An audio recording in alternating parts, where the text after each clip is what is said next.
Здравствуйте и добро пожаловать обратно на Hydroset Info. В этом уроке я покажу вам, как отключить ярлык двойного нажатия кнопки питания на Samsung S25 Plus. Давайте начнем. Теперь, как вы можете видеть, если я дважды нажму на нашу кнопку питания здесь, откроется камера. И если вы хотите это отключить, нам нужно зайти в настройки,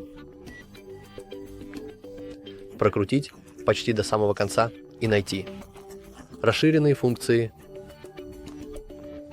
Здесь вы нажимаете на боковую кнопку, и как вы можете видеть, у нас есть двойное нажатие.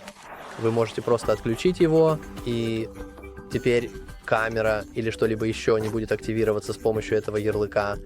Если вы нашли этот урок полезным, пожалуйста, подумайте о том, чтобы поставить лайк и подписаться